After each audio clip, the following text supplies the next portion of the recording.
Bom dia, gente. Sejam bem-vindos. Estamos no capítulo 66 de Isaías. Quem veio até aqui? Meu Deus. Caraca, gente.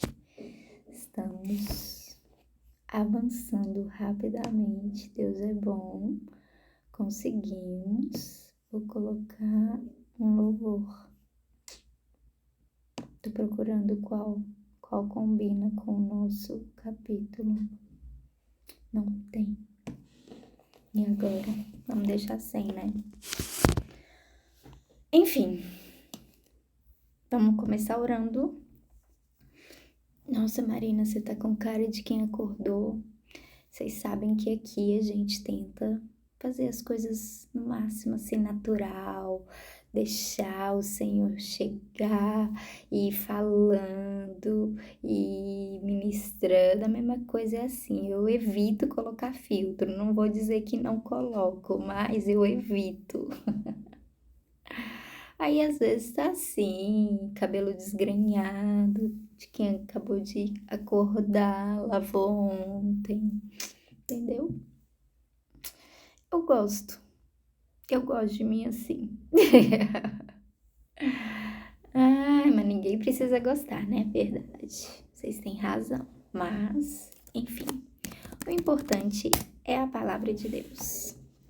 Deixa eu tentar achar um novo. Vou colocar esse daqui. Pronto. Amém, Deus. Obrigada, Jesus. Obrigada pelo dia de hoje. Obrigada por mais uma semana.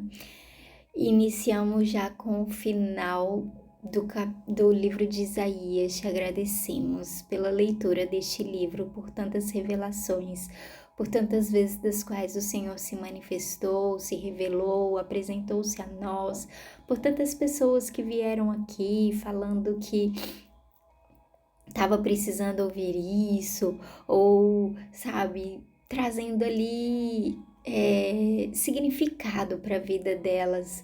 Então, muito obrigada, Deus. Eu oro para que não somente, sabe, Deus, uma leitura passageira, uma leitura corriqueira, uma coisa da qual nós lemos e vamos para o nosso dia e já nos esquecemos, como diz aquela palavra em Tiago, sabe, Deus, que é como se nós olhássemos nos espelhos e quando saísse de frente do espelho, a gente já se esquecesse ali o retrato que a gente viu, sabe, a nossa face.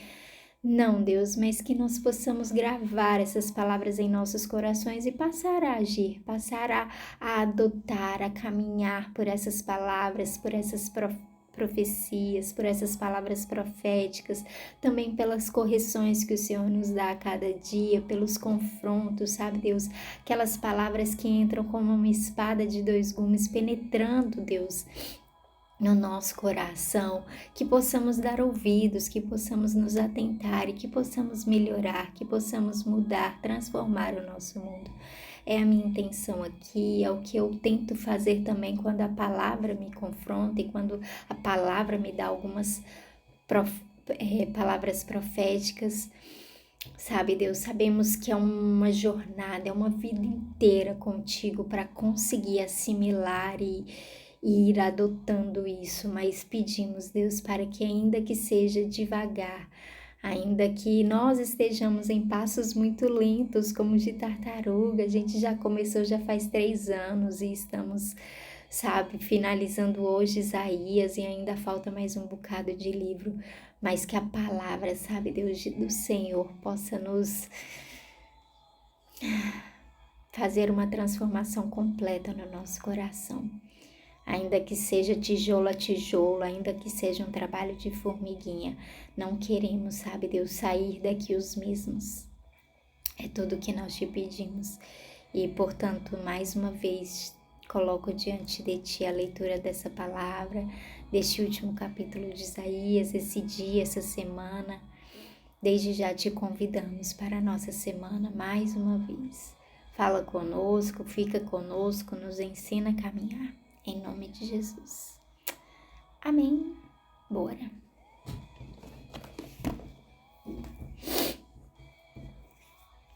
Então vai dizer o seguinte: 66.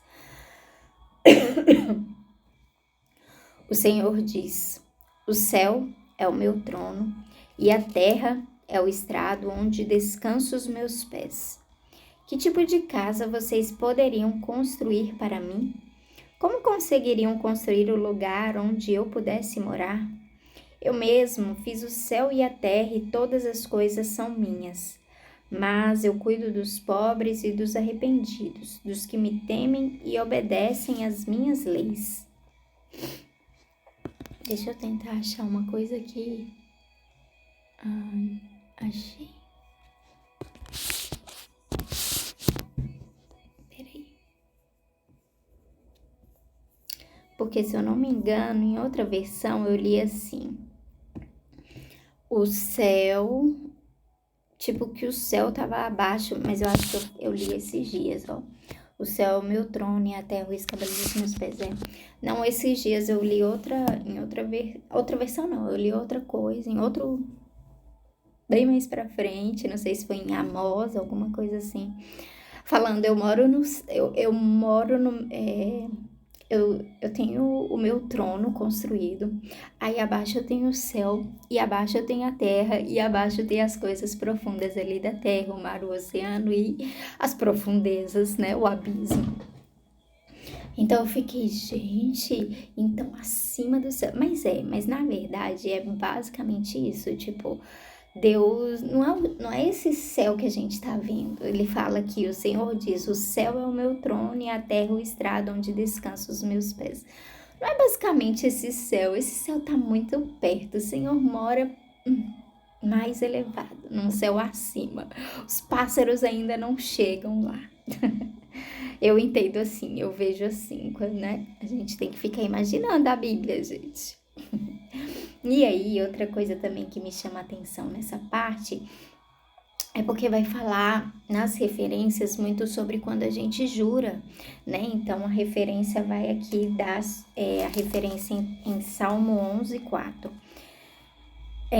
Quando a gente jura, juro por Deus, eu juro, né? Juro por tudo que é mais sagrado, juro pelo céu, juro por isso, juro por aquilo. Então, a Bíblia vai trazer algumas coisas a respeito disso, que vai dizer assim: o Senhor Deus está no seu santo templo, seu trono está no céu. Ele vê todas as pessoas e sabe o que elas fazem. Mateus 5 vai dizer assim, 5:34 primeiro. Vai dizer assim: mas eu lhes digo, não jurem de jeito nenhum, não jurem pelo céu, pois é o trono de Deus. E Mateus 23, versículo 22, vai dizer assim: quando alguém jura pelo templo, está jurando pelo templo e por Deus que mora ali. Quando alguém jura pelo céu, pelo templo. Então, aqui vai trazer algumas coisas referente a isso que a gente deve tomar cuidado quando jura. Primeiro, porque a gente, como é que se diz? A gente perde um pouco a nossa, a validade da nossa palavra. Eu não sei se com você é assim, mas todo mundo que tem que jurar é porque muitas das vezes as pessoas não acreditam na palavra dessa pessoa. Entendeu? Então ela precisa ali, não, eu juro, eu prometo, e isso e aquilo. Então é bom a gente parar de jurar pelo céu, por Deus, por isso, por aquilo. Bom, mas vamos continuar, porque aqui, né, o capítulo é grande. Então vai dizer assim: porém, há pessoas que matam um touro para oferecer em sacrifício e matam também um homem. Há pessoas que matam uma ovelha como sacrifício e matam também um cachorro. Há pessoas que me oferecem cereais e me oferecem também sangue de porco. Há pessoas que queimam incenso a mim e também adoram uma imagem. Essas pessoas resolveram fazer o que querem e têm prazer nas suas ações nojentas. Por isso, eu decidi fazê-las sofrer e resolvi descarregar sobre elas os castigos que elas têm medo. Pois eu chamei, mas ninguém respondeu. Falei, mas ninguém me deu atenção. Pelo contrário, fizeram o que me desagrada. Escolheram coisas que me aborrecem.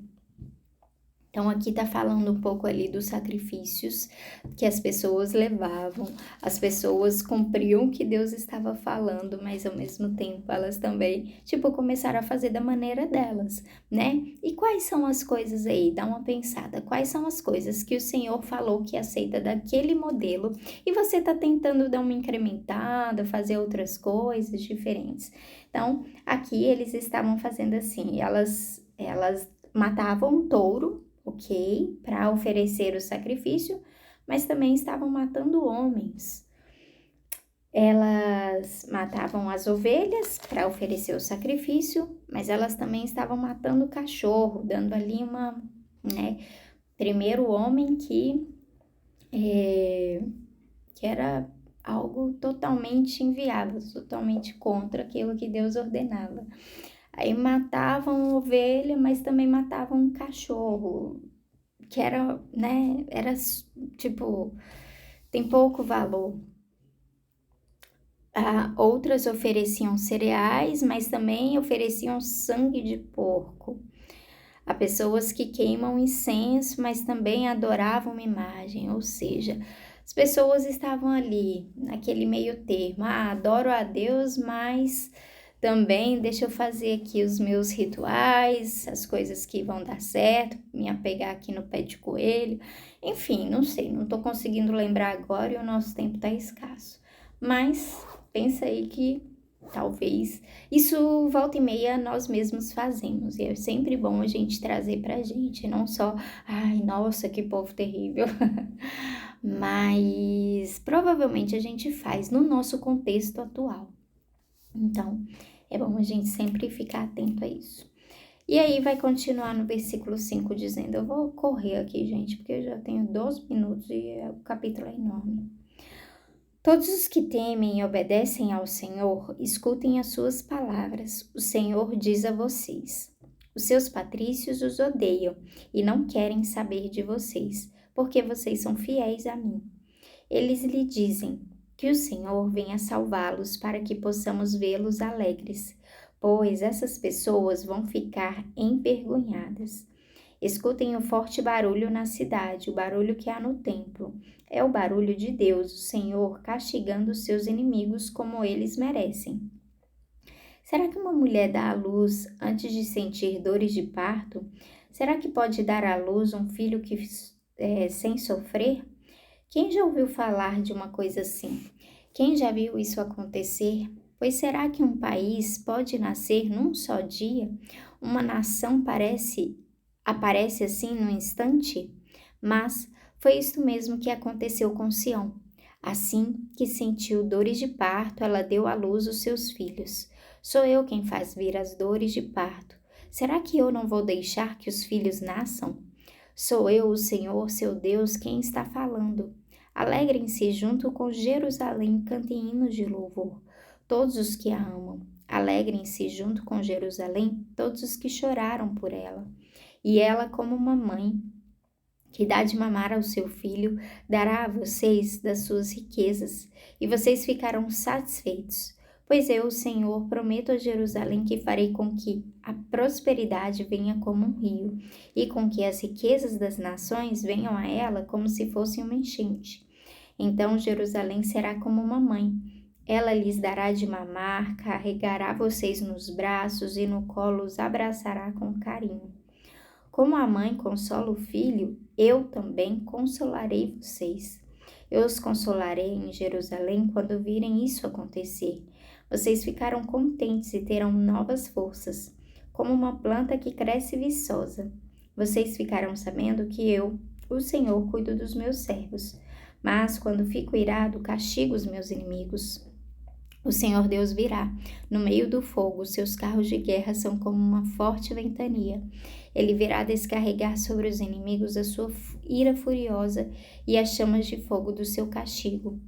Com o fogo e com a espada, o Senhor vai castigar o mundo inteiro e matar muitos dos seus moradores. O Senhor diz, existem pessoas que se purificam com cerimônias religiosas para entrar nos jardins sagrados, junto com o sacerdote que vai no meio delas. Além disso, essas pessoas comem carne de porco, ratos e outras comidas impuras. elas serão mortas, pois eu sei o que elas fazem e o que pensam. Eu virei para ajuntar todas as nações e todos os povos. Eles virão e verão o brilho da minha glória.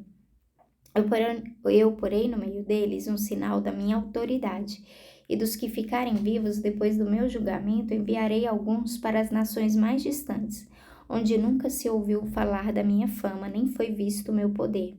Eu os enviarei até a Espanha, a Líbia, a Lídia, países onde há ótimos atiradores de flechas. Irão também para Tubal e para a Grécia.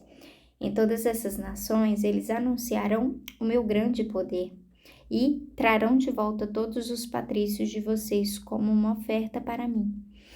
Eles virão até o meu Monte Santo em Jerusalém, montados com cavalos, mulas e camelos e trazidos em carretas e carroças. Esses seus patrícios serão oferecidos a mim, assim como os israelitas trazem ao templo as suas ofertas de cereais em vasilhas puras. Eu escolherei alguns deles para serem sacerdotes e outros para serem levitas. O Senhor Deus diz: assim como o novo céu e a nova terra que eu vou criar durarão para sempre pelo meu poder, assim também durarão os nomes de vocês, e vocês sempre terão descendentes. Em todas as festas da lua nova e em todos os sábados, pessoas de todas as nações virão me adorar no templo. Depois sairão da cidade e verão os corpos daqueles que foram mortos por terem se revoltado contra mim.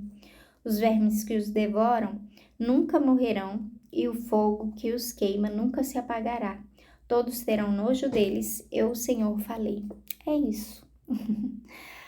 Assim finalizamos mais um livro. O Senhor sempre finalizando, principalmente nesse livro dos profetas, ele sempre finaliza com essa visão de novos céus, novas terras, né, do desfecho aí, ou talvez metade do desfecho. Eu fico ali na dúvida de algumas coisas. Mas é isso. Amanhã, se Deus quiser, começamos Jeremias. Isaías, eu vou ser sincera, que ele é um dos profetas mais fofos. Os próximos, você já imagina, né? Os profetas grandes, né? Que é Isaías, Jeremias e Ezequiel. Os profetas grandes. Aí tem os profetas menores, que são vários outros. Mas é isso. Isaías foi um livro incrível. Eu amo ler. Eu amei ler aqui com vocês. Deus me trouxe revelações assim muito específicas na hora, né? E é isso. Eu já passei muito do meu tempo. Tchau, até amanhã, se Deus quiser. Bom domingo.